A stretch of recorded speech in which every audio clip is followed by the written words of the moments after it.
Why must citizens of the world endure these deprivations on account of policies designed to serve narrow interests? Why must this be? I will not eat pineapple again until I go back to Uganda.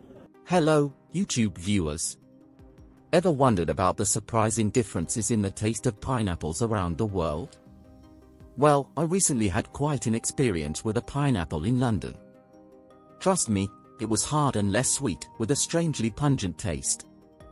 In this video, I'll share President Museveni's thoughts on this and discuss broader issues of global food trade, development, and the importance of balanced policies.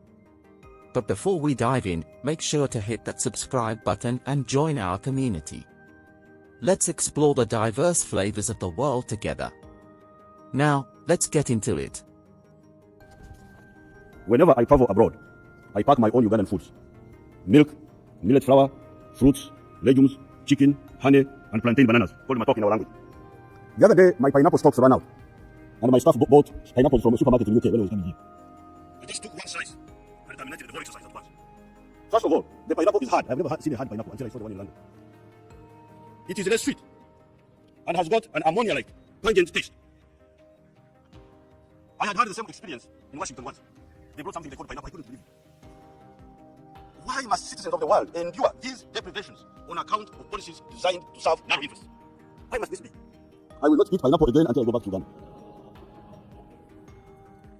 With all civilized aims and methods, balanced world development is possible and desirable to everybody, including the OECD citizens who are forced to eat inferior foods and are taxed to protect those poor quality foods against better foods from Africa.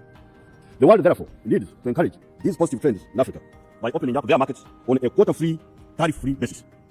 This will, ipso facto, force the multinational investors to rush to Africa and invest there. They are already doing so, just by the limited movement of AGOA by the Americans. With more civilized aims and methods, balanced world development is possible and desirable for everybody, including the OECD citizens who are forced to eat inferior foods and are taxed to protect those poor quality foods against better foods from Africa. The song about aid is meaningless without access to markets. Aid without access to markets is meaningless. All protectionism, especially in the OECD countries, must end.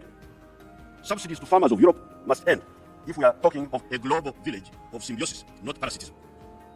I commend the American government and President George Bush for the recent AGOA initiative. AGOA means African Growth and Opportunity Act. Although Uganda has not yet benefited from AGOA on account of our indigenous weaknesses accentuated by the blood views of our multilateral institutions partners, other African countries have started benefiting, such as Kenya, Madagascar, Lesotho, Nigeria, and South Africa. This is very good. This is very good. This is the first good news I have had in a long time.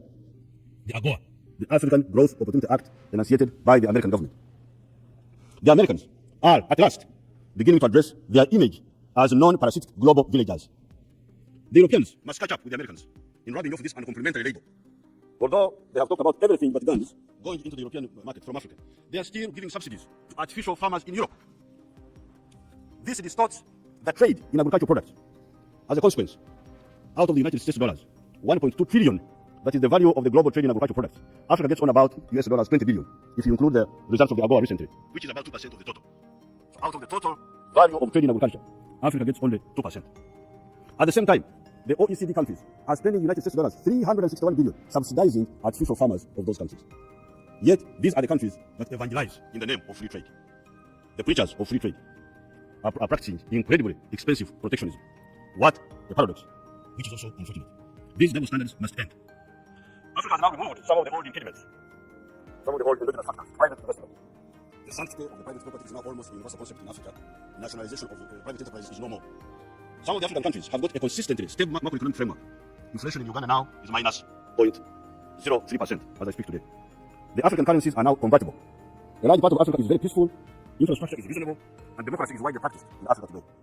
We are even addressing the issue of excessive political organization of the continent, with 53 states in Africa, compared to 3 states in the whole of North American continent. We are handling this in a variety of ways, including economic blocs like SADC in Southern Africa, COMESA in East and Central Africa, and ECOWAS in Western Africa.